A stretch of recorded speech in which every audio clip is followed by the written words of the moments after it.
Hold on, wait.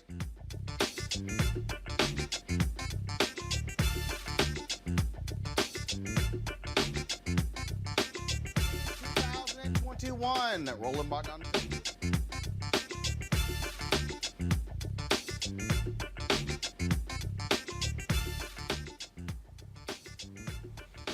Today is Thursday, March 18th, 2021. Roland Martin Unfiltered, broadcasted live from Houston, Texas. On today's show, attacks against Asian Americans on the rise in the country. Folks are focused on this after 6 Asian women shot and killed in 3 massage parlors in Atlanta. Folks, we've been talking about white domestic terrorism.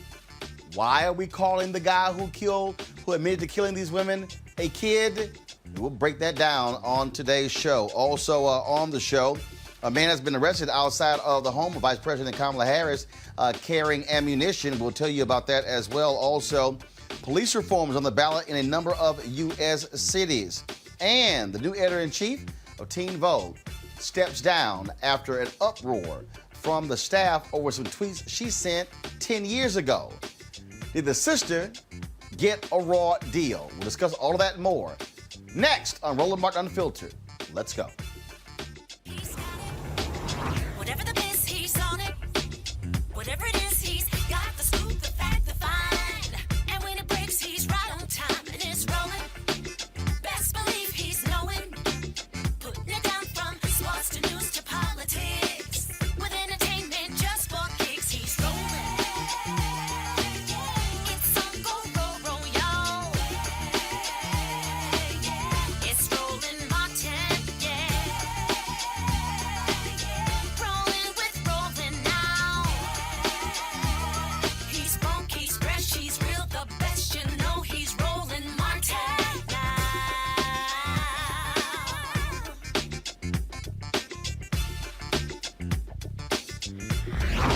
Martin.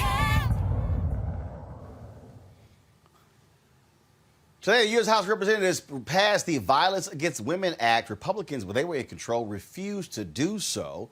A significant number of Republicans voted against this bill. More than 150. Why? Makes no sense whatsoever. This is what took place today. This has been a long journey, and I think it's important to take note of the many women who have helped us do so, but do this in the name of so many women who've lost their lives. I take this moment on the floor to support the unblock amendment, but as well to encourage my colleagues on the other side of the aisle of how somber and serious a moment this is.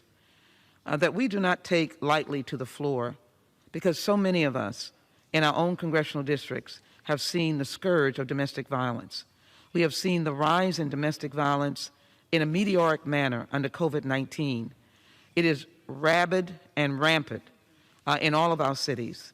Our law enforcement officers have told us it is the most dangerous call that they can possibly make.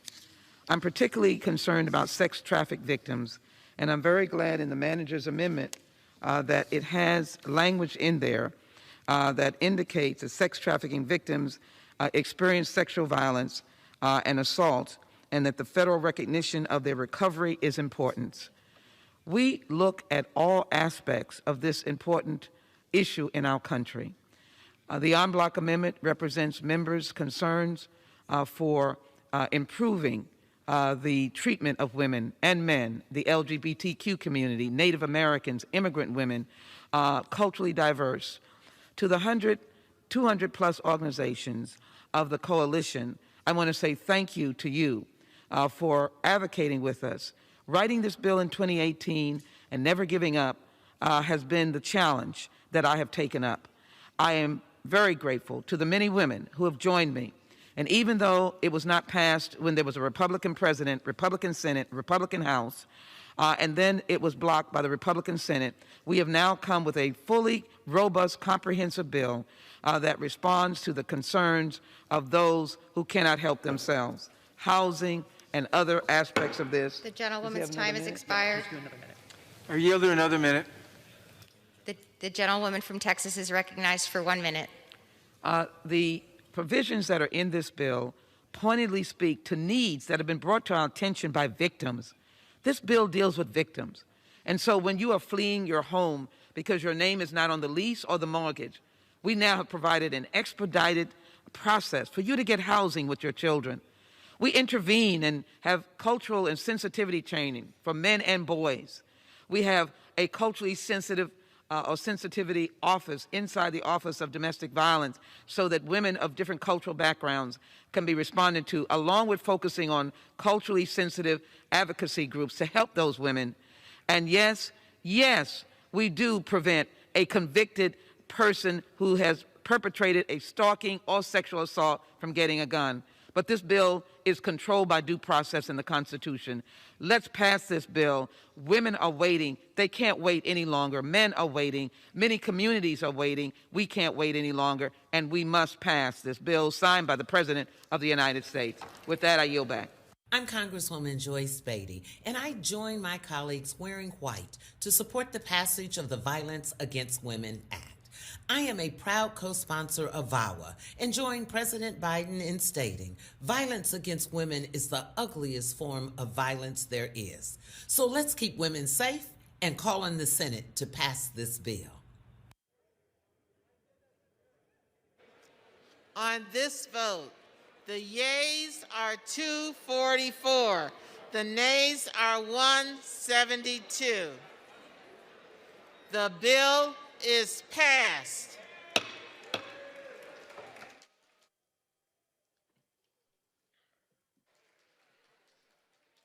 Without objection, a motion to reconsider is laid on the table.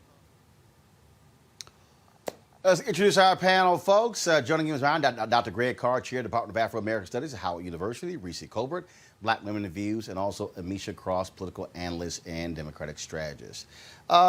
Reese, is there any explanation why so many Republicans would vote against the Violence Against Women Act? Now, first of all, for the people who criticized Joe Biden for the 1994 crime bill, they forget this actually was a part of that crime bill. Mm-hmm. Republicans, when they had control, they would not advance this forward. Democrats did. And you had, of course, restrictions when it came to being able to get guns, those who are involved in domestic violence. It's amazing how Republicans will defend abusers because they care so much and they adore guns so much. Well, I mean, in addition to the fact that Republicans are irredeemable and they're obstructionists and they don't actually give a damn about the humanity of anybody, all they care about is tax cuts and guns, this isn't surprising. I mean, the reality is that the fact that there are some additional provisions in the bill that relate to gun control, it's kind of par for the course for the Republicans to be against that. Even in the Senate, they're talking about introducing kind of a rival measure that doesn't have the gun measurements in there. But the reality is that domestic abusers tend to be the ones who are people who have animus towards women are the ones who are out there doing these mass shootings. Their violence escalates. And so it's a perfectly reasonable provision to close the boyfriend loophole. We just saw 2 days ago evidence of people or a person, particularly a white male domestic terrorist, who obviously has some sort of not just racist, but misogynistic and hateful attitudes towards women, who was able to get a gun the same day and go down and gun down 6 Asian women. And so Republicans are constantly showing that they are against women and on all of their rights, and that they just are not reasonable governing partners. They're just standing in the way. I really can't understand any logic whatsoever with Amisha opposing the Violence Against Women Act. I can't think of any. Roland, there isn't any. And statistics continue to show us 7 in 10 women. And the number is even higher when we're talking about women who happen to be from people of color backgrounds. The violence against women continues to uptick across this country. And I think that what we heard in the C-SPAN snippet earlier was absolutely correct. We know that during this pandemic, where women have been in lockdown, there have been more violent acts committed against them, specifically because the shelters, the places that they used to go for help, they were not as easily accessible accessible because of the social distancing and because of the regulations around that. So we had some major issues. On a personal note, 2 of my closest friends were murdered by their significant others. And to Reese's point a moment ago, a lot of this is because of the proximity these violent men have with weapons. The most dangerous place for a woman to be is with a man who is violent, but that violence is often precipitated by the use of a gun. And the allotment that these men have, the boyfriend loophole, that allows for them to go and get these weapons that they use to intimidate and murder women, I think is something that we need to work towards. It baffles me that Republicans cannot, will not, and are just ignorant to the fact or just do not want to move on the Violence Against Women Act. And this isn't new. This isn't something that just came about because of the Trump era. We've been trying to reauthorize the Violence Against Women Act for quite some time at this point, and Republicans have served to block it each and every time. I think this goes down the hill with the rest of the things they've tried to strip women of, not only safety and protections, but also their right to choose, being a pro-choice person, their right to actually access equal pay. What we know about the Republican Party is that when it comes to women, they don't care about dismantling every right that we have, even if it comes down to our own right to life and protection. Greg Carr. No, I agree. I agree with Reese. I agree with Amisha. I mean, you know, but this is actually probably fairly straightforward in terms of understanding. The white nationalist party can count. So until they can deprive the rest of us of the ability to vote, and of course they're hard at work at that, they have to shore up their base. The center of this settler project we call the United States of America is whiteness, and at the center of whiteness is white maleness, is patriarchy. Their base is far less concerned with protecting women, white women. Understand, because you know there's the theocratic element. You know, a woman is to be secondary to the male in the house. Not to say that the rest of us haven't picked up some very bad habits in proximity to them. They don't give a damn about Amisha. They don't give a damn about Reese. They don't give a damn about your wife. They don't give a damn about my mom or a sister. And they don't care about none of us. But that's as a piece, black. Within whiteness, they don't care about white women. So, you know, I don't think it's an accident that they trot Joni Ernst out to be the one to say, oh, we got some issues with gun control. No, this is fairly simple to understand. Whether it be extending housing vouchers or unemployment insurance or rape prevention or legal aid, whether it be allowing our First Nations kin to be able to act against non-natives who are on reservations who commit domestic violence. The white nationalist party realizes it can't win any more elections if the rest of this country continues to swell in numbers and vote. So what they are doubling down on has very little to do about the subject. They're going to say no to everything because they realize they are heading toward the type of apartheid state minority rule strategy. In fact, they've already embraced it that we saw in South Africa, which, by the way, to echo what Amisha said, I was listening to something the other day, you know, COVID has seen a sharp spike in domestic violence all over the world. But they don't give a damn about that. They're trying to win elections, which means no to everything at this point. Well, that is absolutely the case. It is shameful and ridiculous because there are women who are seriously being impacted by violence all across this country, such as the violence that we saw that took place in Atlanta. 8 people killed, including 6 Asian women, by a white man who supposedly was angry about his sexual addiction. Now, what's interesting about this story is he bypassed strip clubs. He specifically kills Asian women. But the cops are saying, nah, he was having a bad day, and they do not want to call it a hate crime or race was a motive. That's strange to me. It's strange to me that that would be the decision of those police. We are seeing an increase against Asian Americans. President Joe Biden, when he signed an executive order specifically talking about this. I remember there were a lot of black people who were upset. Oh, I can't believe he's doing that. People hit me on Twitter and YouTube. Folks, we're seeing this. We're seeing the attacks. We're seeing what's taking place in this country. Violence is violence. This is a race-based attack that we're seeing. We can't deny the reality or be clueless like other folks on this very issue. Joining me right now is Leisha Brooks. She is Chief of Staff for the Southern Poverty Law Center. Glad to have you with us. Can you, again, just share with me how you felt when you watched that news conference of the spokesman in Atlanta stand there and, well, the guy was having a bad day. I have never heard a cop describe somebody who admits to killing 8 people as he was having a bad day. Mm-hmm.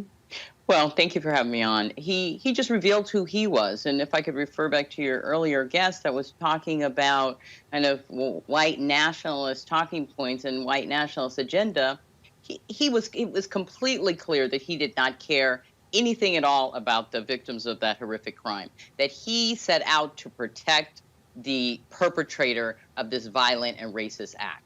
We have to remember that, as you were alluding to, unchecked violence and racist actions against one group, when they go unchecked, they will spill over into another group. Now, it's important for us to remember, of course, that in this country, anti-Asian racism has existed forever, right? Forever, as had misogyny and white supremacy. And these two things, racism, misogyny, patriarchal violence, go hand in hand. And it, as you say, it's up to each of us to stand up against it. I'm disgusted by the clips you showed earlier about the vote, disgusted but not surprised by the vote on the Violence Against Women Act, especially in light of this horrific killing that took place in Atlanta just Tuesday. When President Biden signed that executive order, specifically dealing with the increase in anti-Asian American discrimination, there were some people who were going, I don't see this as a big deal. But we've seen this ratchet up. And to your point, other groups attacked. Remember the shooting that took place in the synagogue in Pittsburgh, other attacks that took place. And this refusal, this reluctance of Americans to call it white domestic terrorism. There were some people calling this guy a kid. A 21-year-old person a kid? Right.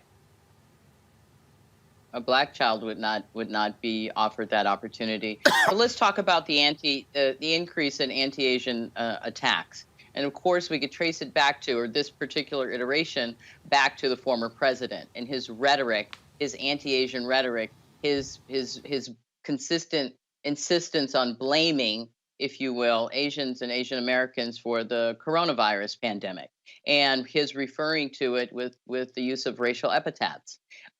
This increase in anti-Asian rhetoric has produced an increase in actual hate crimes that target Asian folks. We all heard about the 2-year-old and the 6-year-old siblings who were stabbed along with their father in Midland, Texas, last year. And then, of course, the 91-year-old man who was assaulted and knocked over. These are elders. These are children. And now we see women targeted because they're Asian and vulnerable.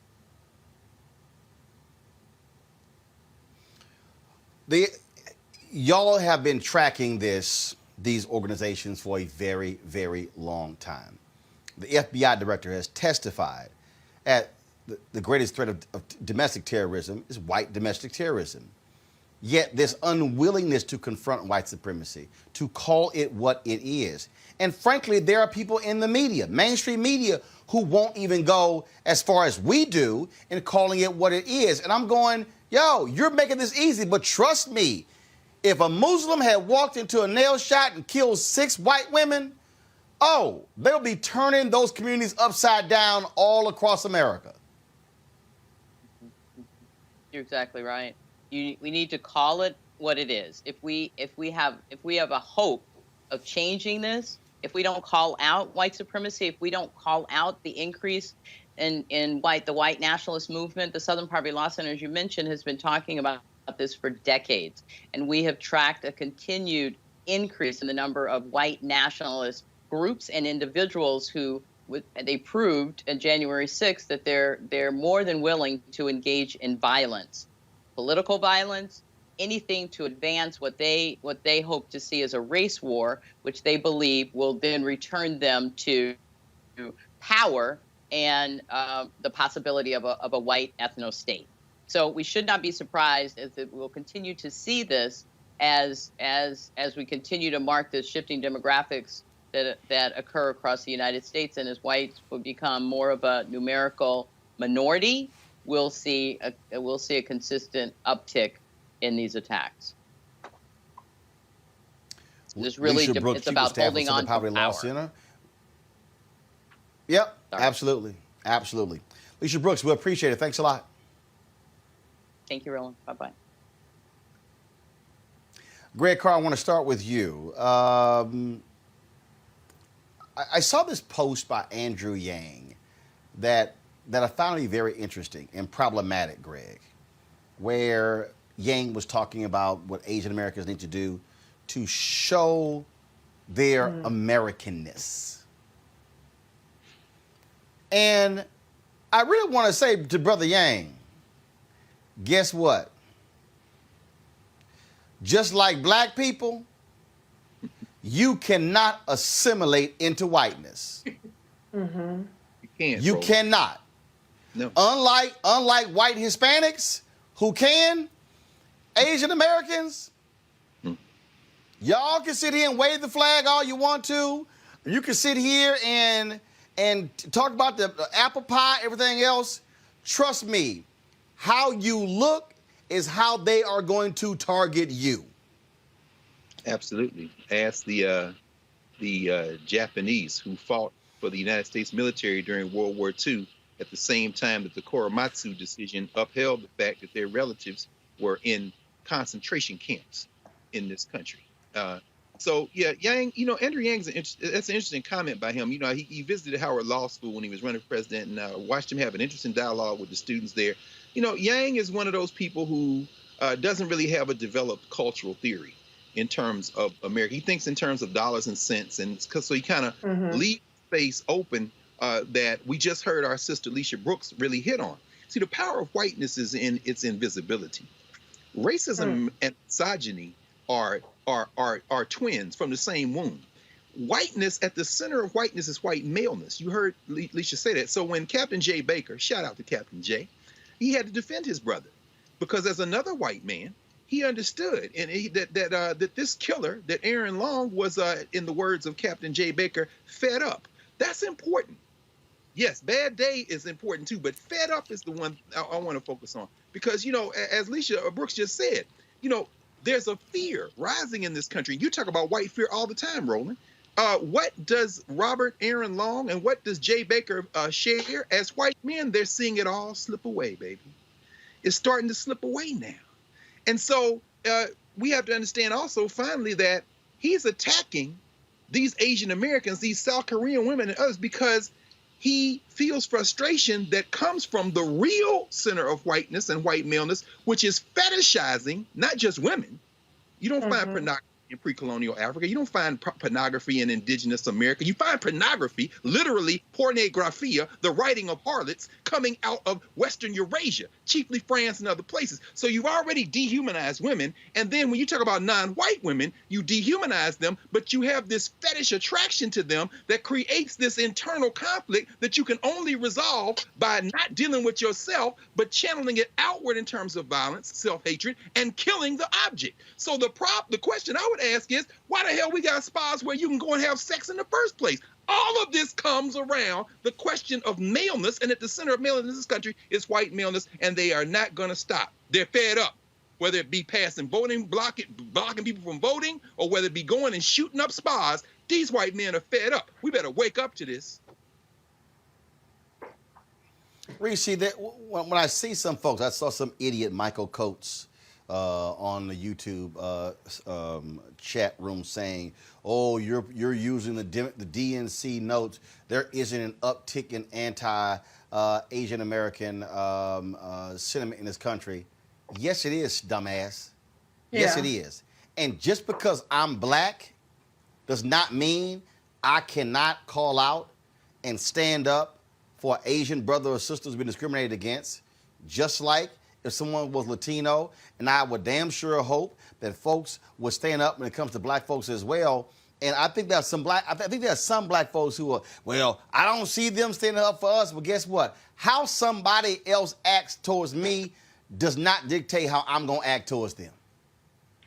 Absolutely. And Roland, this goes back to the point that we make multiple times a month on this show, particularly on Thursdays, about the way that white people, particularly white men, have been deputized, self-deputized, or even in some cases deputized by the actual police to eliminate, as Jay Baker said, the temptation, eliminate anybody that they feel like they can eliminate for any reason. That was what really had stood out to me when what the captain had said, is that this man had experienced some temptation and he wanted to eliminate that. You don't get to eliminate people, okay, for any reason, unless you are acting in self-defense, life or death situations. But you don't get to go out and buy a gun and hunt down Asian women because you can't control whatever the hell urges you supposedly have.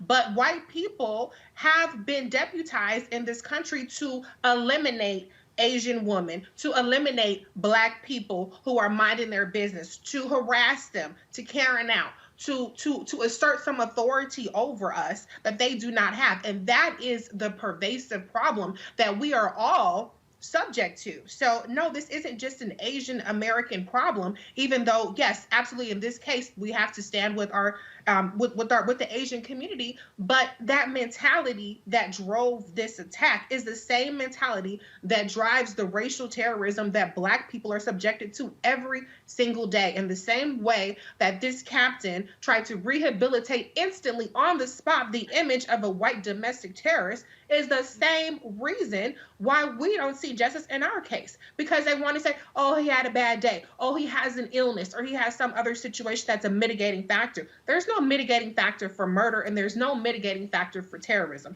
And so we have to all, as a unit, stand up and say, this is unacceptable. Maybe next time we'll have more people standing with us, maybe not, but we are not exempt from this kind of behavior whatsoever, regardless of who it's perpetrated against.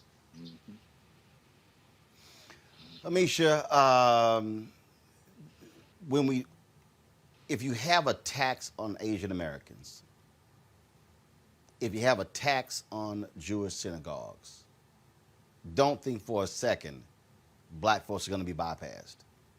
And what we are seeing, and we saw Donald Trump embrace, salute, empower, embolden these white militias, these white supremacists.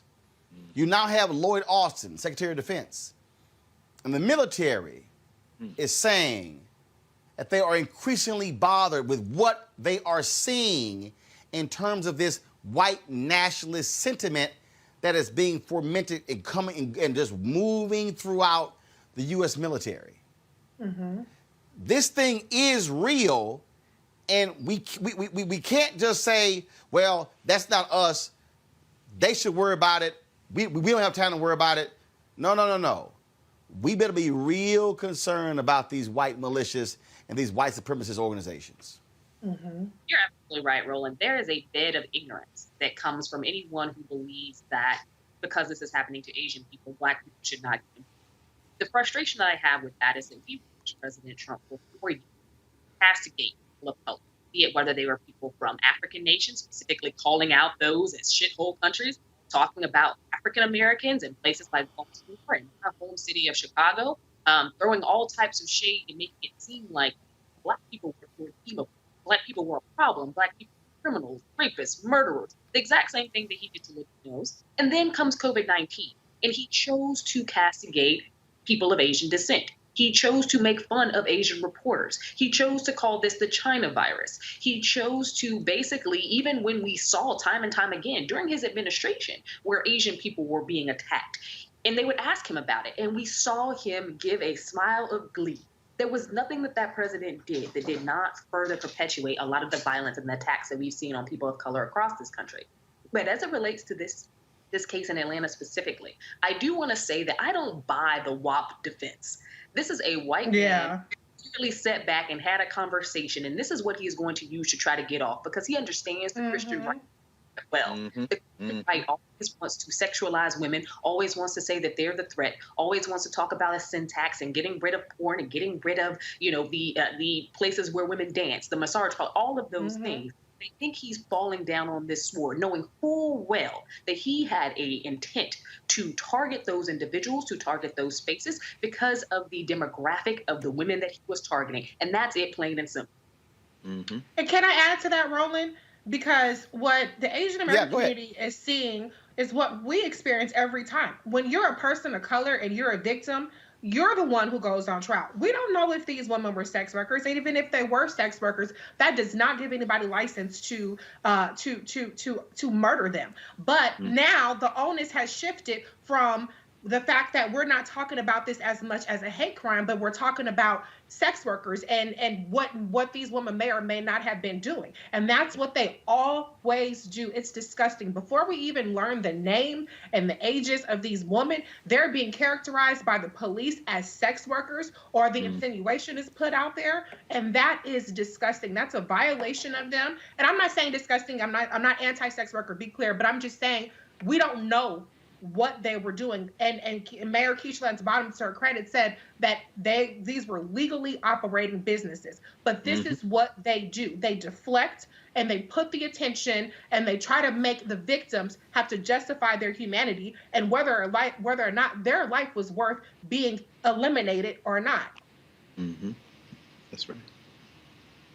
Great point. Absolutely. Folks, next story. 31-year-old Paul Murray arrested Wednesday afternoon by D.C. Metropolitan Police when he was found lurking outside of the U.S. Naval Observatory. That is the official residence of the Vice President of the United States. Now, of course, Vice President Kamala Harris and the second gentleman, Douglas Emhoff, they actually are staying at Blair House while repairs are being done at the Naval Observatory. Now, Paul Murray from Texas, what was he carrying? They found an AR-15 semi-automatic rifle and 113 rounds of ammunition in his vehicle. What the hell y'all think he was kind of carrying that firepower around? This is of significant concern, Reese, because we know the level of attacks, the amount of attacks, and the vitriol that was directed towards then Senator Kamala Harris. So it's no surprise we would hear this now that she is vice president. Absolutely. I think it's one of the more undercovered aspects of her career. I mean, she even stated before that when she was Attorney General, she was strapped because of the threats that she received. So these are not new things. People forget that when the whole, I don't know if you guys remember the pipe bombs that were being sent out to different various Democrats, including President Obama or ex-President Obama at the time. Then Senator Kamala Harris was one of the people who were mailed those pipe bombs. If you look at just the rhetoric that's against her on social media, there have been reports that shows that she is the most attacked politician, female politician, in some cases politician, male or female, on the internet by an exponentially larger amount. And so what people need to understand is that we know that VP Kamala Harris is strong, but we need to wrap our arms around her in protection and recognize the unique threats that she faces. As a Black woman, she is the biggest threat to white male patriarchy this country has seen in a very long time. And that's why so much has been put behind trying to stop her from ascending to the position of VP. And she's going to be under constant threat. And that is not something that should be minimized. And they need to be doing everything in their power to protect her. Absolutely. Amisha? I agree with Reese here, because what we're seeing is that not only are the threats great and the potential even greater, Kamala Harris is seen by Republicans, and they knew this when Joe Biden announced her as vice president. She is seen as the biggest threat to America. The biggest threat to America in the eyes of white supremacists is a Black woman leader. And I think that because obviously, her ascension from vice president to president when she decides to run, that is disruptive to the entire white scheme of how things are supposed to go in these systems. And I think that to the point of them really pushing We're seeing these white domestic terrorist groups. We're also seeing we're seeing leaders of the right-wing media talk about her 24/7 as though she is a terrorist that needs to be removed, even though she's a sitting vice president and has served in the Senate, has served at the state levels as well. The problem with that is it goes to show the threat and the force that white men particularly use against Black women. And I think that what we're watching happen with Kamala Harris is a push to ensure that she is the biggest threat, that she is to be feared, that she is to be dissolved, that she is to be destroyed. And mark my words, if we do not protect that woman, they will get what they want in the same way that they've tried to do it time and time again as Black people, particularly women, have ascended to positions of power. Mm-hmm. Greg, we cannot ignore these real threats. Well, so far, the country has ignored them. In fact, so far, the country has abetted. I don't mean us. I don't mean Black. I mean the folks who are supporters of white nationalism with their silence or with their cosplay that this is somehow the norm. Of course, we all remember during the 2008 campaign, the perpetual fear that Barack or Michelle Obama or the children might be harmed. Some people in the audience who are old enough to remember 1984 when Jesse Jackson didn't get Secret Service protection until after the Nation of Islam provided the fruit and the MGT, the Muslim Girls in Training, at which point they jumped to give him Secret Service protection. And then the debate was maybe we would rather have the nation because we don't trust the Secret Service. So in this sense, if a guy is sitting out in front of your house with an AR-15, 113 rounds, and 5 magazines of 30 clips each on right around the corner from Embassy Row, and we make this about Vice President Harris, and you're right, there's a gender dimension to this, absolutely. We have to understand that the real villain in this is this country. What do I mean by that? I'm saying that Joni Ernst talking about protecting the Second Amendment, this white boy, Robert Aaron Long, buying a gun, as Reese said, then going and shooting these women. What is the common thread?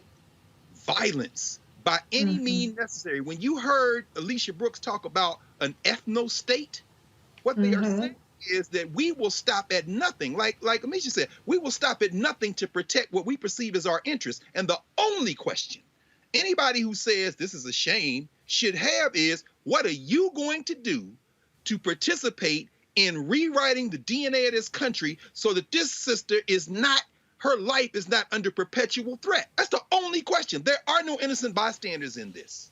None. Absolutely.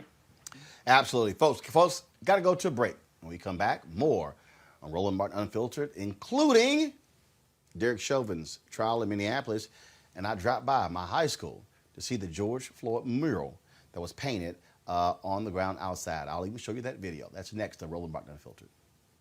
Senators, this cannot be our future. Do not concede, Mr. President. Fight hard. This cannot be the future of America. That's what we got! The fuck, let's go!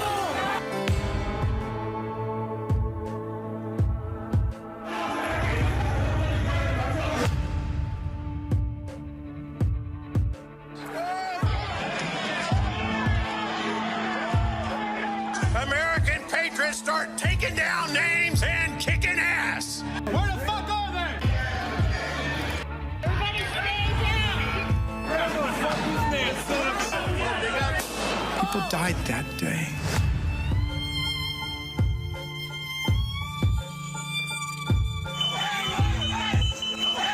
What message will we send the rest of the world? What happened today in Washington, D.C. is not America has stood for some very important things. I think what we've seen in the United States is terribly distressing. Incited by the current president. President Trump. The world is watching and wondering whether we are who we say we are. You were patriots, just like the patriots gathered at Bunker Hill. The election in many ways was stolen. Blessed are the peacemakers, for they shall be called the children of God. And at one point, people started chanting, kill him with his own gun.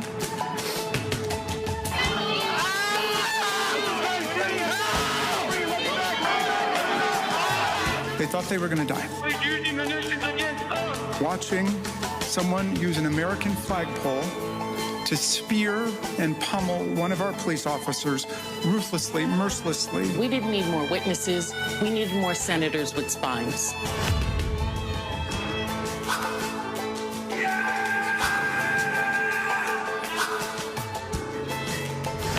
President Trump declared his conduct totally appropriate. So if he gets back into office and it happens again, we'll have no one to blame but ourselves. Hi, everybody. This is Jonathan Nelson. Hi, this is Cheryl Lee Ralph, and you are watching Roland Martin, Unfiltered. Hi, I'm Kim Burrell. Hi, I'm Carl Payne. Hey, everybody. This is Sherry Shepard. You're watching Roland Martin, Unfiltered.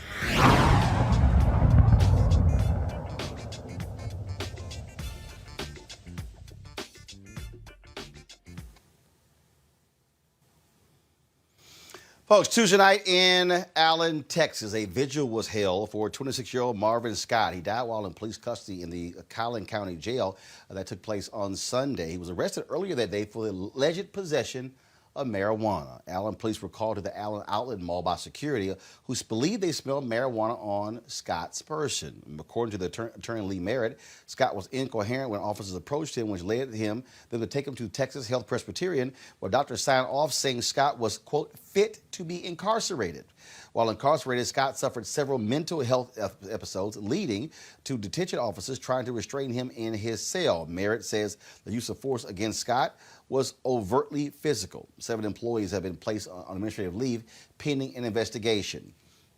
Before we get to the treatment of him, Amisha, by the cops, this is a perfect example of why you shouldn't be arresting people for simple possession of marijuana.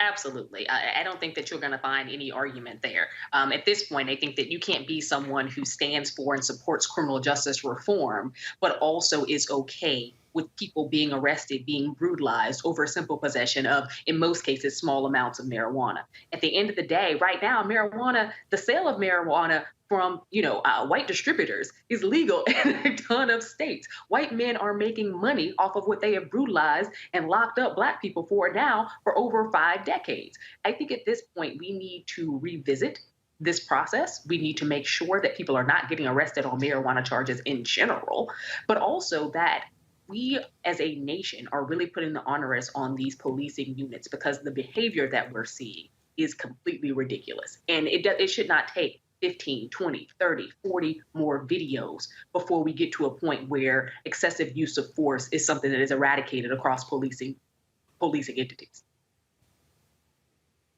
See, Reese, there's a report that was done by the National Association of Social Workers that suggests there needs to be a better collaboration between social workers and police. This, in order to, first of all, reduce these sort of cases, reduce racist incidents, but more importantly, deal with people who have mental illness. And that's the thing. When San Francisco talked about sending social workers out instead of sending cops out, you saw a dramatic difference in how cases were resolved. This man is dead because he had a mental disorder, and a person, and if you get rid of the archaic laws or have a DA who says, no, I'm not gonna prosecute simple possession of marijuana, the guy's still living. And so, again, we love to talk about, well, what happened to him in the jail, but if you deal with the stuff on the front end, he's never in jail.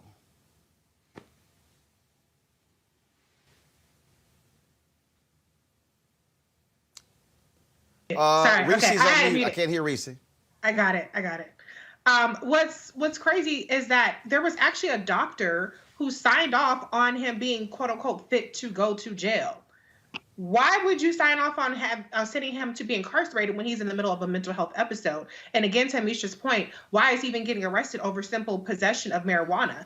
And then when you're at the jail facility, why aren't there people who have the training to deal with people who are having mental health episodes? It's so ridiculous that so many of these police brutality and these deaths are occurring from people who are having mental health episodes or who are spurred in the process of being, brutalized or unfairly detained into having these breakdowns. And so there's a lot of blame to go around here, but especially shame on that doctor who has a lens towards incarceration instead of having a lens towards rehabilitation or towards actually dealing with the situation with this gentleman was dealing with.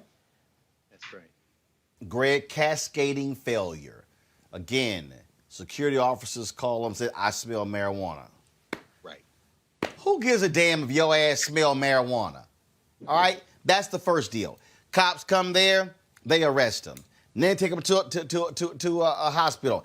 Doctor signs off. Then you go to the jail. Several issues and how the jail restrains him. Cascading errors. At any point, security officer, cops, doctor, if any of those people do the right thing, he's never detained in the jail cell. That's why we have to think about what is happening, Greg, holistically. Mm-hmm. Agreed, brother. I mean, the first thing we have to do is decide as a country that they didn't do the right thing. And there is no we. I'm just saying that kind of rhetorically because there is no we. Clearly, those people thought, if you smell marijuana in D.C., they've decriminalized it. You can't call the police. Of course, this is a different place. Texas, they all did the right thing because they're policing black bodies.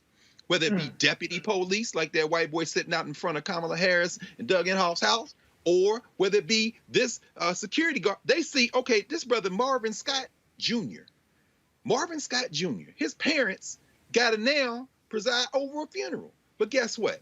We know a couple of things. We know that marijuana is going to be legalized in the United States shortly. Why? Last week, 8 days ago, the lower chamber of the Mexican legislature voted to legalize marijuana. It's going to pass the Senate in Mexico, and Lopez Obrador is going to sign it.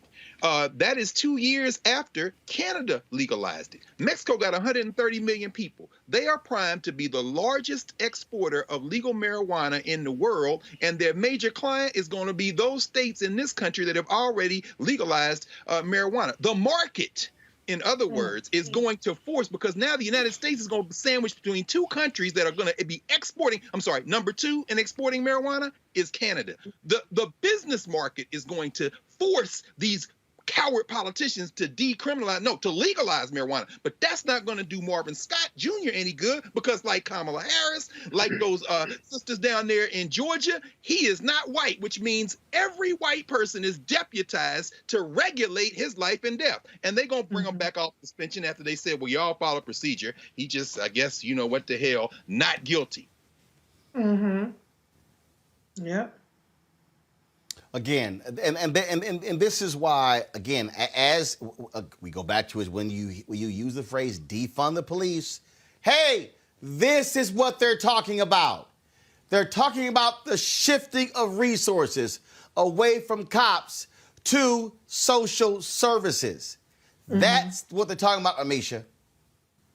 No, you're absolutely correct. This is a case that should have never been handed to the cops. At the end of the day, when you know that somebody has a mental health disorder, and this was a verifiable mental health disorder, you do not treat them in the way that we saw this man get treated. First and foremost, we know that police themselves, as well as the sheriffs and county officials, they don't have experience in, nor have they been trained in how to deal with mental health and mental illness. Therefore, they should not be the people called out or the people who we expect to lead in advocacy or know how to take care of individuals who are having mental health episodes. What I do think we need to do, and what funding should go towards, is more social services, more wraparound services. Right now in America, 9 in 10 people who are sitting in jails across this country have verifiable mental health issues. That is a ridiculous number of people. That tells me that our issue is over-criminalizing, or criminalizing in general, mental health and mental illness. We're not technically criminalizing actual behaviors in terms of things that are violent acts. The majority of people who are serving time in federal prisons as well as our state prisons aren't there because they killed somebody, not there because they stabbed somebody. They're there because they have mental health issues. And that tells me something about how we treat our policing and how our policing needs to change. Mm-hmm. Look, bottom line is this here. What we have to have is a real... I constantly talk, Reese, about this has to be the third Reconstruction.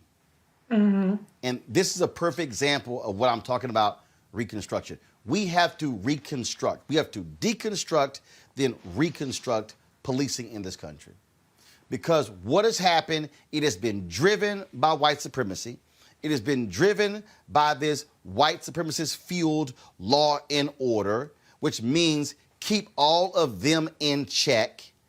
And it has resulted in this police state we're living in where the answer to everything is call the cops, call the cops, call the cops. If it will pain me to hear another example of a black mother calling the cops because she cannot control her son. And her son is dead. And the mother has to live with, I'm the one who called the cops. You're right, Roland.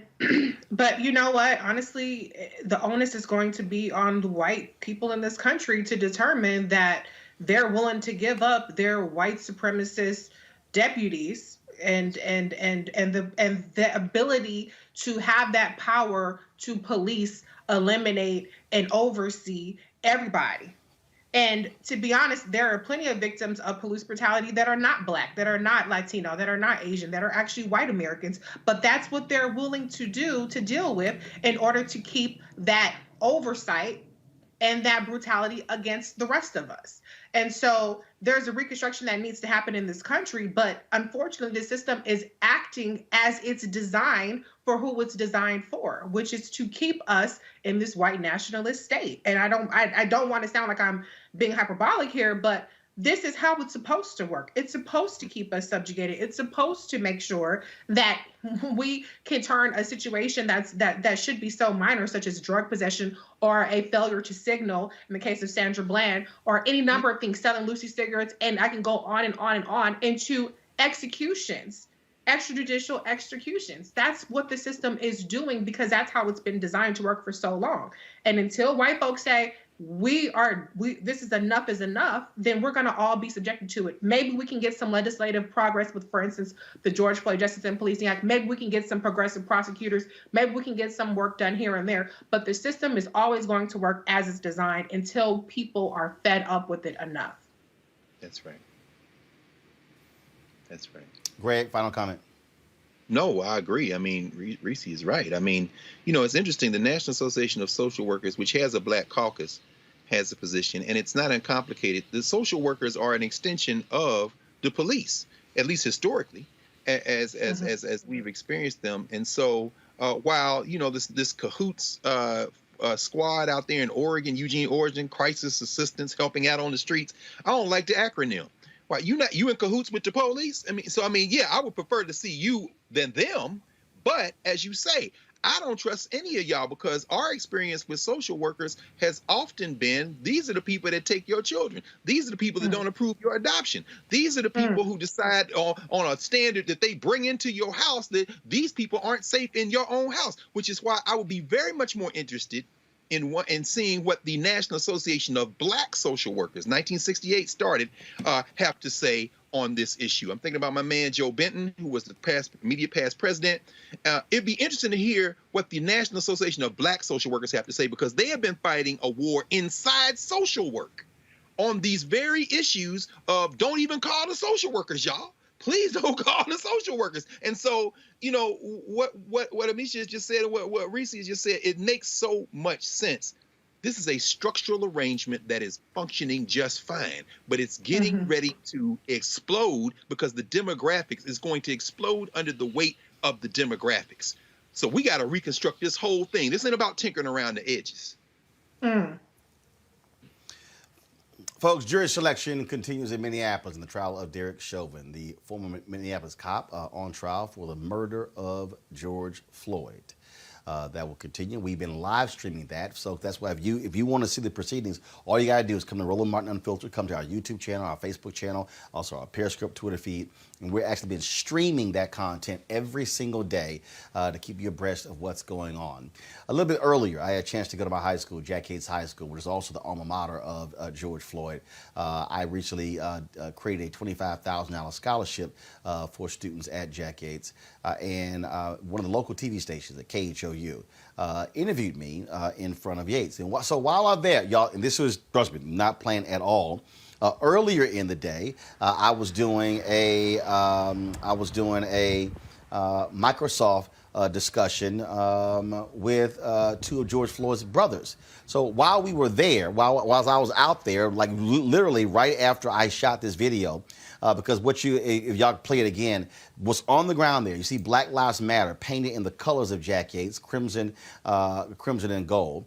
That is the George Floyd mural that is on the street in front of Yates High School. So while I was right after I shot this video, there were several people who came up, some who recognized me, and they wanted to take pictures, and then a car pulled up. And then who gets out?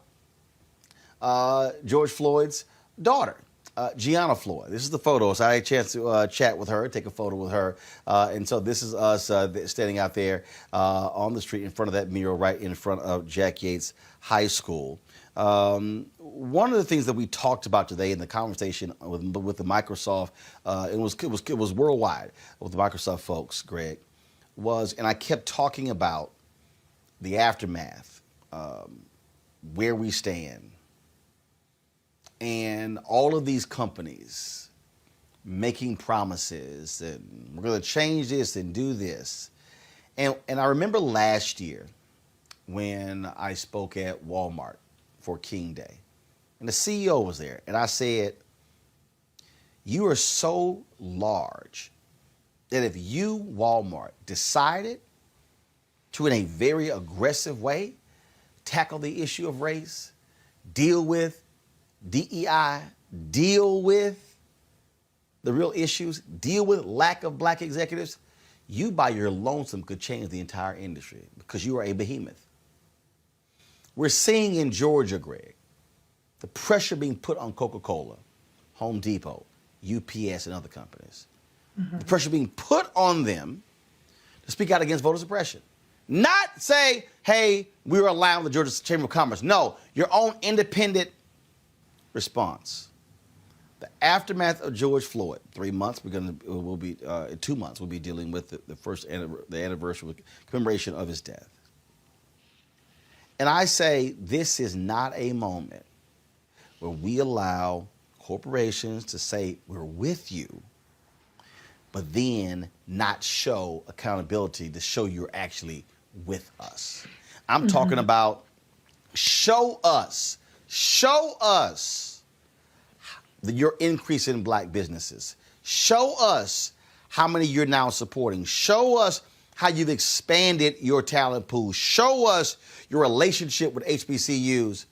Don't just sit here and say, we're going to give $1 million to Black Lives Matter. No. I want to know, what are you doing with the billions in commerce you're driving to other companies? Are you driving those dollars to black businesses? Because I can guarantee you that little $1 million donation somebody gives won't even compare if all of a sudden you're driving 1, 2, 3, 4, 5 billion to black businesses.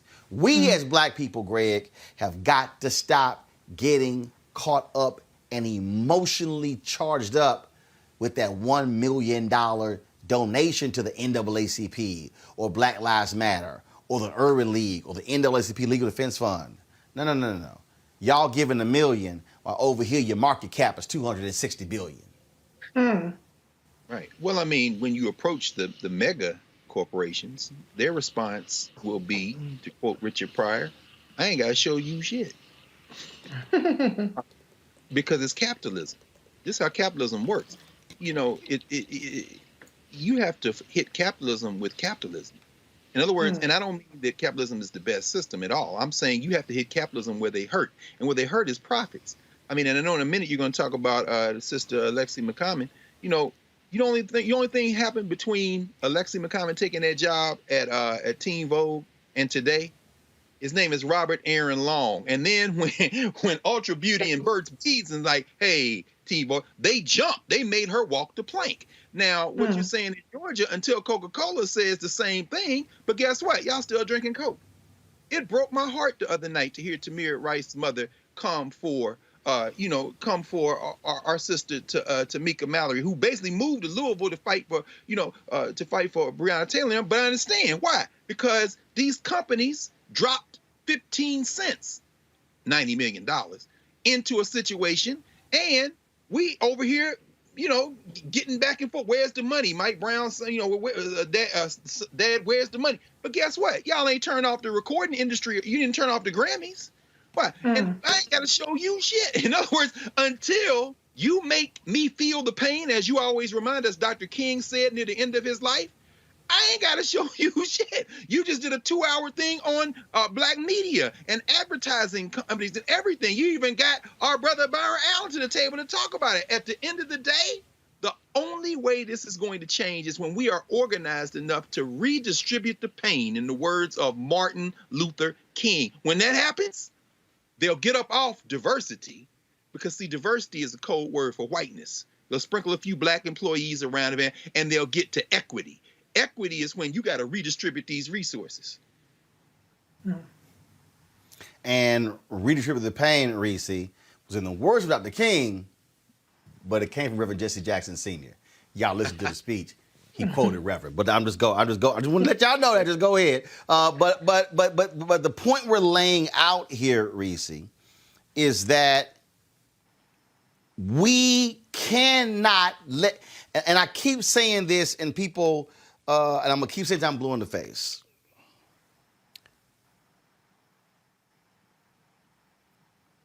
We cannot let non-black folk continue to monetize blackness and not allow black people to monetize ourselves.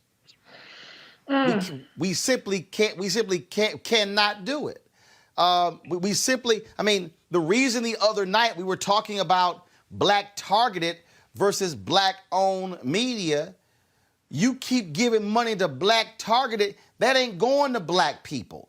That's right. That's going to white-led conglomerates already. That ain't going to black people. That's not building black wealth. That's not building up black families. It's not. So again, 10 months after George Floyd, we have got to have a different state of mind and not let folk pimp us for change. And then we laud them for hiring one black person, but then when you pull the curtain back, is 200 other people and ain't nobody black. Ain't that some? Yeah, absolutely. First, I do want to say, though, that picture with Gianna Floyd is just so heartwarming to me. She's such a beautiful little girl. So thank you for sharing that picture. But to your point, Roland, this is about more than just gestures. It's about more than just rhetoric, and about basically what it is commodifying black movements. And that's what it is. And I echo what Dr. Carr said. I do feel bad for somebody like Tamika Mallory, who for one is not Black Lives Matter. She has her own organization, which is Until Freedom. So she has nothing to do with the fact that Black Lives Matter raised $90 million. What does that have to do with her? But when I see constantly more and more where we see more TV shows, more commercials, more award shows, it's all about showing this we're in solidarity with you, and it's all for show versus putting something actually behind that. And that's where we have a responsibility, not just to, as Dr. Carr said, fight capitalism with capitalism, but we have a responsibility to, as I've said many times, continue to push for Black-owned businesses like what you do, Roland. We have to validate Black-owned businesses and demand that they get a piece of the pie. A lot of times, Roland, when I see you make a comment about Black media or whatever the situation may be, you got people say, "Oh, Roland is just talking mess," or why are you making demands, and they want you to hush up, when there should be more and more people behind you. And so if we put our weight behind Black businesses, if we find out who those Black businesses are, and we find out who the Black talent is, not just the onesie twosie, they like to trot out the same people and move them from this board to that board, and they only got a handful of people that they let be put on, and that's who they just recycle. If we say we want more people, we want our talent to be put on, we want equity, we want ownership, and we want our things that we own to be invested in, then we can have more power. But as long as we're satisfied with the gestures and, well, we see it on TV, so I guess we're making progress because now they're talking about our issues, that's not gonna move us forward.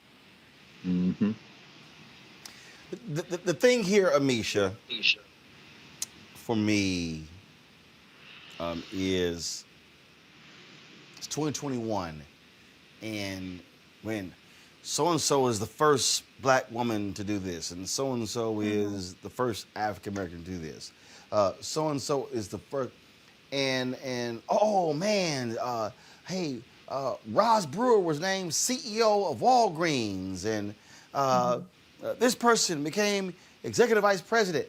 And I'm sitting here going, the liberation of our people will not be predicated on one person getting a job. And it's also not going to happen when we have black people in corporate America who operate from the point of view of, man, it sure is lonely at the top. Come on, man. If your ass didn't bring nobody with you, that's your damn fault. That's your fault. I have a clear expectation, Amisha, that if you become a black CEO, I expect you to do this here. Open the door. Yes, sir. Because guess what? When white CEOs take over, they bring all they boys in. Especially white women. All they people in. Right. No, so what I'm saying is, I want to see a black CEO roll up and say, here my first 8 hires, and they all black. And if somebody goes, they're all black. And then you say, yeah. Because when the last CEO brought in 8 white folks, y'all didn't say nothing.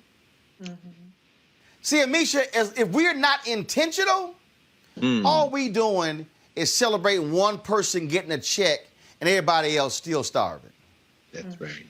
You're absolutely correct, Roland. And we get to the point where not only do we have to lift as we climb, but after we get there, Black people cannot act as though it's a danger for us to bring other Black people on, because if we do, we'll lose our spot. That happens more oftentimes than not. Black people get to that executive level, as rare as it is. And once they get there, the fear is that if they add somebody, all of a sudden the spoils that they've gained are going to go away. And I think we have to break out of that mentality. We have to continue to advance. We have to continue to understand that just because we made it doesn't mean there isn't an equally talented or smart or strategic Black person out there that we need to bring along as well. But also that we are the people who are going to hire us. It is our job responsibility once we get there to make sure that we are reaching back and that we are pulling others along as well. Because there are far too many talented Black people out here who will never get the chance unless we are the ones who open those doors. And I think we have to get beyond that short-sightedness that says that competition of other Black people is going to knock us out of our spot. That keeps us from actually elevating other Black people once we get there. Because I've seen people do that, reach that executive level, and guess who they hire? Rebecca, the white girl. They hire the Black. And it is a frustrating point of contention for me as a Black woman who has risen, who continues to rise, who works with youth, but also other Black people who are early in their careers or mid-career, who need to get to that next level. I do not mind sharing contacts. I do not mind bringing people on. I do not mind sharing anything that I have to make sure that Black people get to where they need to be. But I've heard from others, it is such a rarity. It is shocking that you do this because there are people who literally are intimidated by talented Black people. And many of those folks are also talented Black people who are currently in the positions today. But they feel like if they're eating, if they start sharing, it's going to take away from their table. Wow. The thing that I want everybody who's watching and listening to understand is this here. This is a continuum. This is a continuum of life. This is if you go back, and I can go back further, but if you go back to Douglas and Martin Delany, and then if you go to William Monroe Trotter, and you go to Ida B. Wells Barnett, and then Robert Abbott, and then you go to A.I. Scott and John Singstack, and you go to John H. Johnson, Lerone Bennett, and Simeon Booker, Charlotta Bass, and then we can sort of, that ain't no different than what we're doing right here. It's the continuum. So the reconstruction means that This thing ain't finished being reconstructed. Sir. We have to be willing to challenge these systems. When I'm standing outside of my high school today, the reporter asked me, why did you do this? I said, none of us will be here forever. That's right. So we've got to be in a situation where we are providing something for the next group coming along to be able to continue the reconstruction. If we get so caught up in this one black person becoming the CEO, and now let me be real clear about it. Let me be real clear with y'all. When I say this one black person becoming CEO, when I say this one black person becoming a host of a television show, this one black person becoming this, I'm measuring you on what you're doing with it. That's right. See, we're going to talk about black CEOs. You want to talk about what you did something with it? Do y'all know that in the history of America, when we've had these black CEOs, you've had Ken Chenault, American Express, you've had Franklin Raines, you've had Thompson, who was a chairman of Symantec, Ursula Burns at Xerox. Y'all realize that when Thasunda Duckett was named as the CEO of TIAA, that is the first time in history that a black CEO was followed by a black CEO. Roger Ferguson retires. Duckett is picked to replace Ferguson. Never in history has a Fortune 500 black CEO been replaced by a black CEO. See, so the real track record, so everybody, when we sit out here and we, the black CEO, the black president, or the black COO, or the black, no. You're going to be measured by how many did you bring in. Right. Because if you're black and you come in and you got the power and you don't create the next wave, I didn't say ripple, I said wave, of black executives, well, hell, it wasn't no different between you and a white executive. All that means is one black person got a check. That's right. We've got to be challenging people, and we've got to stop getting excited when somebody gets named to a position. We got to get excited by what they do with the position. That's right. Final comments from all of you. That's right. Well, I'd say this very quickly, Roland. I mean, the first black syndrome, we should be way past that. And, you know, interesting, as a professor at NYU, Scott Galloway, does some interesting work. And he said, you know, we talk about Fortune 500, but really, particularly over this year of COVID, the boom in tech has created, between Google, between Facebook, between Apple, and between Amazon, a flattening. Even there's no Fortune 500. It's them four and a handful of others, Walmart and others, and then the rest of them are going to be scrambling around. This is the moment when we can literally restructure the terms of this political economy. And so the old ways of doing it, yeah, maybe you got two people hired, maybe you mentored folks and you had breakfasts and dinners with them. No. Sink your resources into Roland Martin Unfiltered. Sink your resources into black advertising and media. I was on a Facebook Live today with Frances Draper, the owner of the Afro, talking about from John Murphy to now. I mean, watching her and watching them employ black reporters, employ black folk who would give them the advertising dollars. We've got to seize this moment. I don't give a damn about a black person's face on the cover of Ebony or Essence or saying, hey, you're the first CEO. No. Who owns our companies? Who is putting us on? We gotta. I agree with Amisha. You've got to rechannel your resources now and redirect the way you think about things. Yes. Amisha, go ahead. Final comment.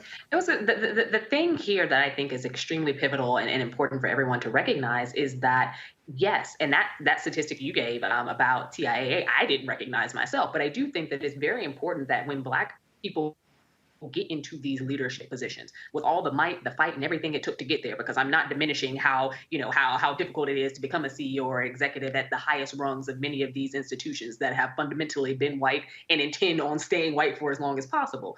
But you do not create, you do not innovate unless you bring along people who have also been through that struggle, who know what that is like. And I think that we have to impress upon these Black executives and these Black leaders that you need to do more than these dang leadership institutes that everybody in their mama does and come and speak at. And to Dr. Carr's point, have a brunch or, mentor, but you're not actually bringing on and making sure that the executive push is happening for Black people to replace, to ascertain, to be able to develop into these roles that are extremely important and vital, because there shouldn't be an organization where all 50 of their executive leaders or all 50 of their, vice presidents, presidents all look the exact same. I remember as a kid being in my first grade class and saying, oh, I wanted to be president. My first grade teacher sat me down and showed me a poster of all the presidents we've ever had. And at that time, obviously, they were all white and they were all male, and said that, you know what, Black people cannot do this. It's just impossible. And I think that that is what a lot of Black people in business think as well, when we consistently see over and over again the people who are in these executive leadership positions, the people who are in these roles, the CEOs, time and time again, do not look like us. And on that off chance that one does, the next 10, 15 will not, unless we make a difference. Right. Mm-hmm. Reese? Yeah, I think to what Dr. Carr and what Amisha are saying is it's really important to have a pipeline. And what a lot of people don't understand is that when we see CEOs or we see directors and things like that, these people have been groomed from sometimes interns or somebody's son or somebody's daughter or somebody's niece or whatever the situation may be. And so we're trying to play catch up after the fact. We could be 10 years into our career and we haven't been identified as a high potential performer or anything like that. And so we do have a responsibility as Black people to help cultivate those that are around us, to help identify. If you know how the process works, if you know how the game works, then put somebody else up on game, okay? Because everybody else is being put up on game and they don't even have to know how it works because it's working for them just because of the fact that they're white, all right? So when you see people coming in, go ahead and pull them aside. You don't have to be in a position of power. You can be a peer and still empower those around you. And so that's what this is about. This is a long game thing. This isn't something that, oh, you wake up and you have all these Black people in positions of power. People are groomed, whether it's in corporate America, whether it's in politics, whether it's in sports. The grooming starts early and it's often, and we are left behind because we aren't even situated to 10 years from down the line benefiting from, okay, this position open up, or they're looking for this or that and the other. So that's what we have to also focus on, in addition to the whole, entrepreneurship. But just when we're talking about pipelines, it starts early. And so figure out where you can get in on that pipeline. And like I said, put somebody else on. To Amisha's point, it's not going to take away from you, because you could be off at another company a year or 2 years from now. So why are you trying to hold somebody else back and not put them up on game? So that's just the last point that I want to make. Mm-hmm. Talk about what happens to change. Coming up next, Alexi McCammon is out as the editor-in-chief of Teen Vogue after a staff revolt over tweets she sent out not last week, not last month, not last year, but 10 years ago. I'll explain next on Roland Martin Unfiltered. I believe that it's movement time again. In America today, the economy is not working for working people.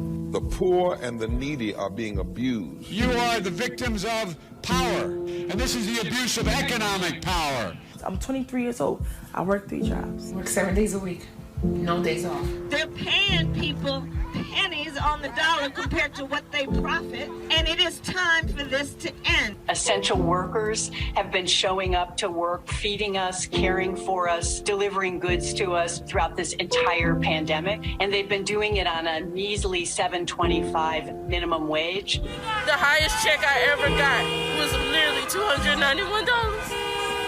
I can't take it no more. You know, the fight for 15 is a lot more than about $15 an hour. This is about a fight for your dignity. We have got to recognize that working people deserve livable wages. And it's long past time for this nation to go to 15 so that moms and dads don't have to choose between asthma inhalers and rent. I'm halfway homeless. The main reason that people end up in their cars is because income does not match housing cost. If I could just only work one job, I could have more time with them. It is time for the owners of Walmart, McDonald's, Dollar General, and other large corporations to get off welfare and pay their workers a living wage. And if you really want to tackle racial equity, you have to raise the minimum wage. We're not just fighting for our families, we're fighting for yours too. We need this. I'm going to fight for it until we get it. I'm not going to give up. We just need all workers to stand up as one nation and just fight together. Families are relying on these salaries, and they must be paid at a minimum $15 an hour. $15 a minimum. Anyone should be making this to be able to stay out of poverty. I can't take it no more. I'm doing this for not only me, but for everybody. We need 15 right now.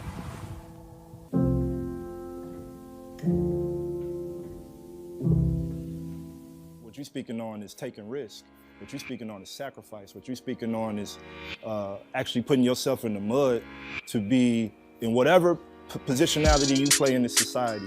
You got to make a choice to say, I'm going to roll over and let these white folks come in here and do what they do, or I'm going to at least choose to be a resistor in this component. Where I do my thing, I'm going to resist. I reside with the resistors. If you find me, I'm going to be with the people. If I'm washing dishes, we dropping dishes. If I'm delivering pieces, we taking some back to Pookie and Ray Ray because we know they ain't got no food at the house. Whatever I'm doing, I'm never in the position to reaffirm a goddamn thing that they got going on. And I don't care how I play it, I don't care what I put on, I don't care what suit, what tie I put on, I don't care how clean I look for the day, I don't care how prestigious I talk for the day. If I'm in the building, black folks getting something out the deal.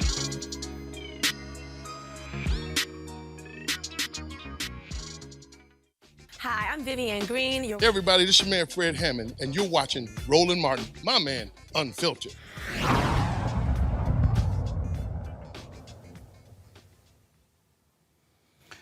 The newly appointed editor-in-chief of Teen Vogue has resigned after a staff uproar over anti-Asian tweets she sent out 10 years ago when she was 17 years old and in college. Alexi McCammon, a 27-year-old rising star in the industry. She worked with Axios for the 2019 NABJ Emerging Journalist of the Year. Well, she was appointed earlier this month to be the editor-in-chief.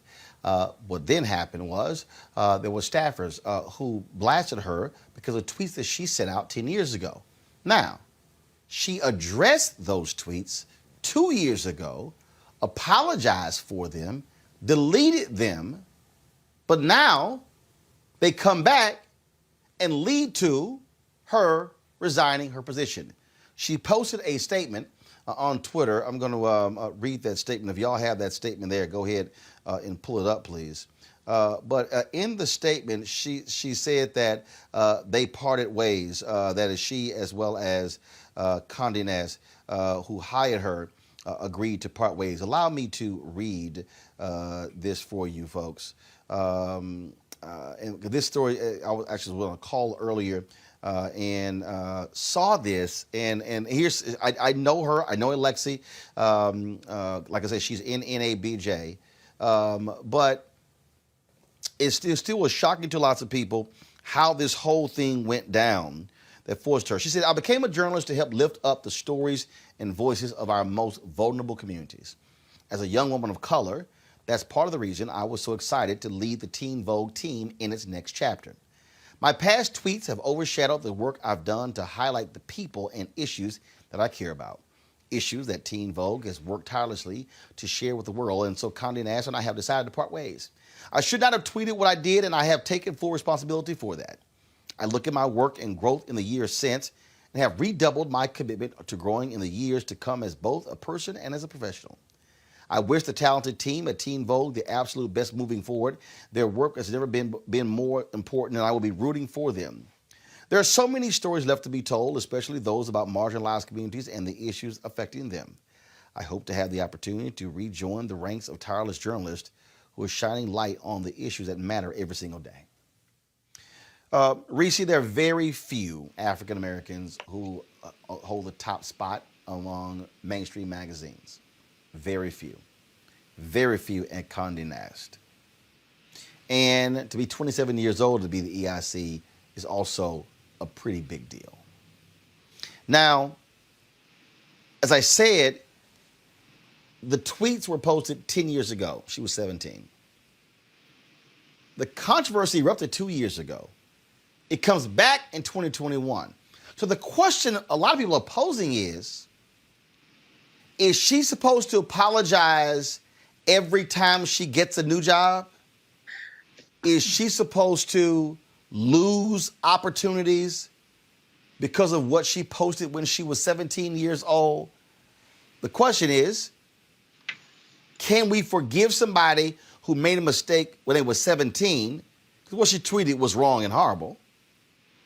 But do we hold that against them forever? Your thoughts? When you black, the answer is yes. When you black, as long as you in your place, it's okay. All that was in the past. That was a long time ago. But as soon as you start to ascend to the next level, it's always going to be an issue. I applaud Alexi for taking accountability and for unequivocally, being apologetic and being accountable for her tweets, even though she was young, to as you have pointed out. But I think this goes back to what we were talking about earlier, where, for one, like you said, this was not a new controversy. It was something that was already addressed in 2019. It was something that Anna Wintour and the leadership at Condé Nast was aware of in terms of her tweets. And so what they calculated is, okay, maybe she gets a little blowback, but in the meantime, we get our little woke points because we put a black woman and she's going to make history. We're going to get all these good, headlines from the fact that we put a young black woman over the magazine. Meanwhile, behind the scenes, the team at Teen Vogue is galvanizing against her. So she wasn't going to succeed anyway because of the fact that there were people who were going to be resistant to her leadership, which is something that happens often when black people are in charge.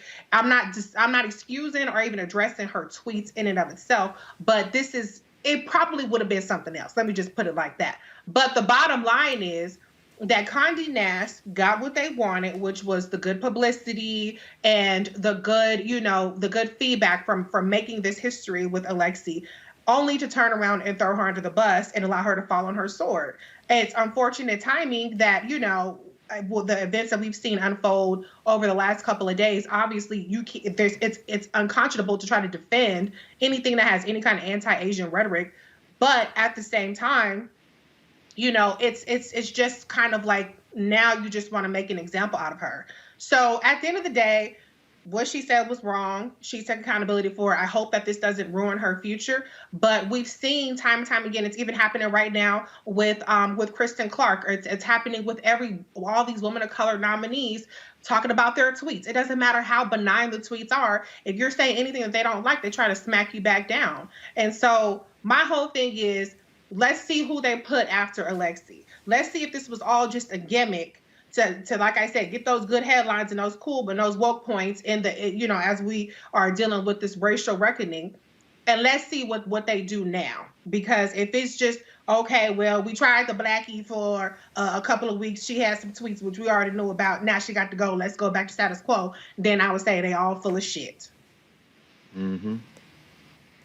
Amisha, what was interesting here is I asked some folks on my Twitter feed saying, well, if this was somebody white who said something, you'd be feeling differently. I said, actually, I wouldn't.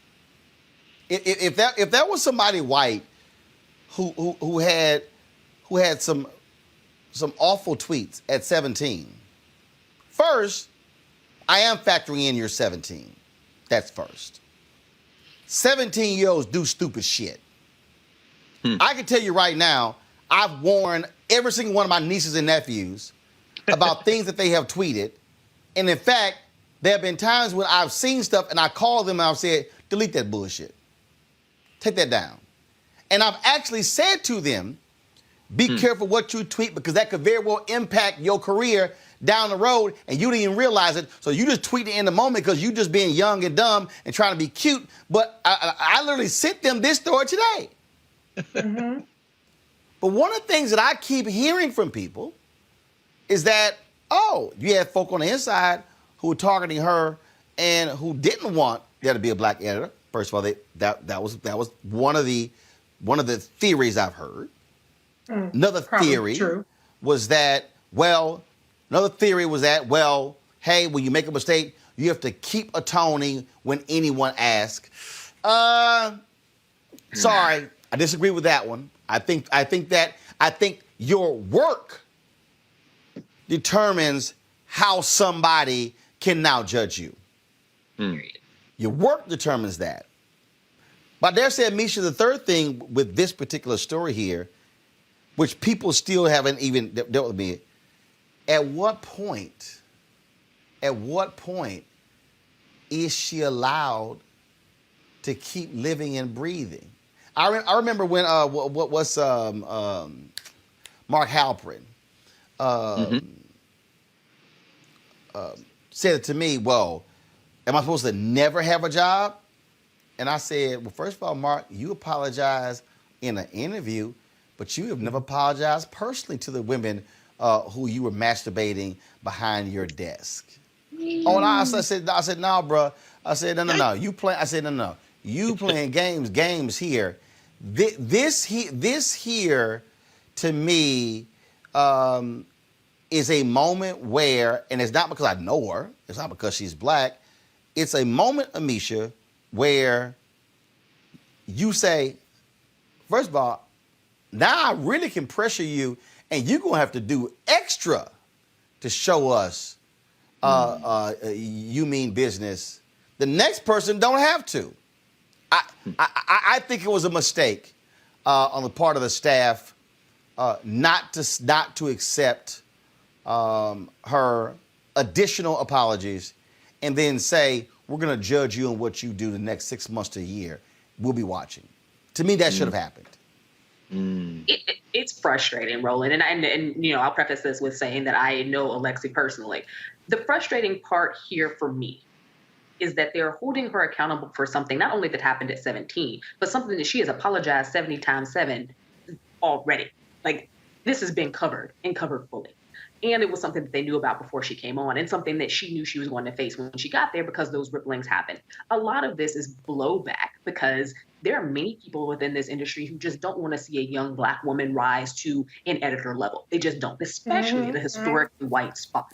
And I think that she was going to face this pressure whether or not those tweets existed. Yes, they were bad. Yes, they were wrong. Again, she was a 17-year-old. Most 17-year-olds are still in high school, not even in college. I'm going to forgive you easily for something that you tweeted at 17 that might have been stupid. We have insurrectionists. We have insurrectionists in Congress and in the Senate who have current tweets about, you know, the hateful things that they want to see happen on January 6th, and they have yet to apologize for any of it. So let's tell you, there's a huge difference between ignorance in youth versus you inciting violence as an adult and not being held accountable. Alexi took accountability for her actions as a 17-year-old years ago now. At this point, as someone who has risen in the ranks, who held her own at Axios, who has interviewed presidents, vice presidents, candidates, here, there, everywhere, somebody who has proven herself worthy of the position at which she was in, because nobody just gives black people anything. So you got to prove yourself worthy time again to get there. And to still be treated like this, that is a problem for me. Because how many times does she have to apologize? How many times does she have to do this for it to be okay? And the fact that Team Vogue and Condé Nast is supposed to be an organization that is liberal, yet they treat this woman in the wake of a racial reckoning across this country as someone who is basically napalm for their organization. Because this wasn't just a regular resignation. Let's be real. They pushed her the hell out. And that's what happened. That's right. That's fine. Greg, a lot of people were very surprised the other day when you said that Georgetown should not have fired those professors. Your take on Alexi resigning today? Well, brother, I tell you, I think it was a perfect storm. I'm not saying it was an outlier or an anomaly, because first of all, I don't read Teen Right. Vogue. But Condé Nast, of course, being what it is with its venerable tradition of whiteness. Although I must say I did pick up a recent copy because Tandiwe Abdullah, the daughter actually of Melina Abdullah, you found Black Lives Matter LA, was featured as one of the young people who is out in the street trying to make change. She's a freshman at Howard. So I did go and get a copy of Teen Vogue for that.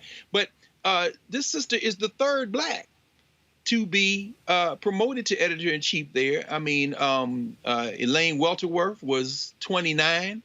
When she got promoted to be the editor-in-chief of Teen Vogue, a sister, and Lindsay Peoples was 28 when they picked her. And all this has happened over the last several years. I think it was a perfect storm. I think I agree. There was an internal revolt. They went outside. They didn't promote from within. So, it's going to be that type of resentment. I think but here's the key point, I think, and it's very important in the larger conversation we're having. They knew about these tweets. They vetted her. She had conversations about them. And so the only thing that changed between then and now is Robert Aaron Long. So understand that there was not enough. Well, no. Well, no. Condé Nast knew, but it was the staff that released that letter, essentially saying, we ain't gonna work for her. They didn't say that. So it was this staff, and I'll pull up in a second, one of the staffers who was on Instagram was blasting her. This is racist. We can't allow it. I don't care if it happened years ago. I don't care if she apologized a year ago. But I do think you're right. I think you do that with the other stories of anti-Asian attacks. Yes, you throw on Long. I think you're absolutely right. Well, that's all I was going. Roland, I agree with you 100%. And that's all I was saying. It's a perfect storm, because if she had been the first Black woman to be the editor-in-chief, perhaps this plays different. But she's the third.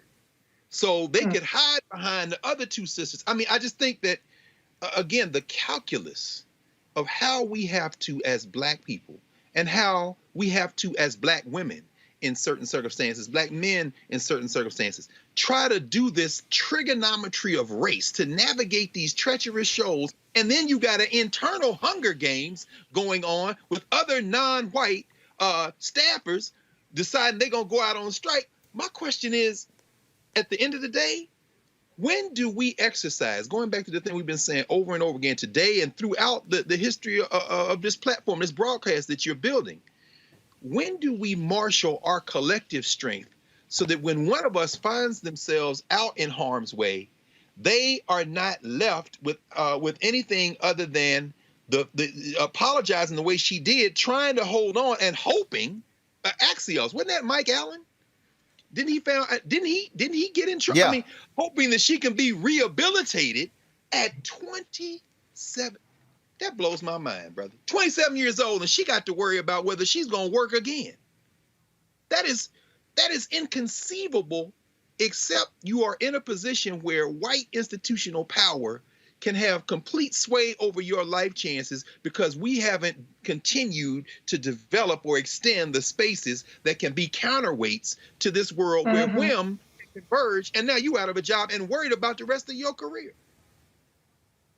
And can I add to, Absolutely. Black people are always expected to forgive and forget and move on. Let's do an oppo dump on every single one of these Teen Vogue folks. Let's do an oppo dump on the past 10, actually not even just 10 years, but back to when you 17. Let's see what you said about Black people. And let's see how many of y'all end up being forced to resign. And so I think it's interesting that the history, as Dr. Carr pointed out, that Condé Nast has with their racism against Black people or their problematic behavior. How many times has this happened where somebody has resigned over anti-Blackness or racism towards Black people? So let's just keep the same energy. That's fine. Let's establish this. This is the standard going forward. If you've ever said anything, then you got to go. So let's keep that same energy and let's vet the white people that come behind or everybody. Let's vet everybody the same way. Let's hold everybody to the same standard. And then let's see how many people that we have left to run these magazines, including Anna Wintour. All right. That's right. All right, precisely. Folks, we'll leave it right there. I certainly appreciate all three of you being with us. Thank you so very much, folks. Don't forget, if you want to support what we do here at Roland Martin Unfiltered, please join our Bring the Funk fan club. This allows for us to be able to do the kind of coverage, travel the country, be able to tell the stories that impact you. You saw the promo. We're going to have Tef Poe tomorrow. I sat down with him recently. We were in St. Louis. Y'all want to miss this. Tef was bringing the funk. Trust me, you don't want to miss it. Support us, Cash App, $RM Unfiltered, PayPal.me/R Martin Unfiltered, Venmo.com/RM Unfiltered, Zelle, Roland at RolandSMartin.com or Roland at RolandMartinUnfiltered.com. And of course, you can send a money order to New Vision Media Inc., 1625 K Street, Northwest, Suite 400, Washington, D.C., 2006. Folks, that is it for me. I will be here in Houston tomorrow. Cameron Champ. Brother on the PGA Tour. He has called the Mac Invitational, named after his grandfather, a brother who taught him how to play golf. That's why I am here. Cameron with the Texas A&M played on the golf team there. His dad, Jeff Champ, asked me to come down and participate tomorrow. Cameron and I are going to be interviewing the great Lee Elder, the first African-American to play in the Masters. And so we'll be broadcasting tomorrow. So don't forget that, and then, of course, the Tef Poe interview. Folks, I shall see you then. Holla!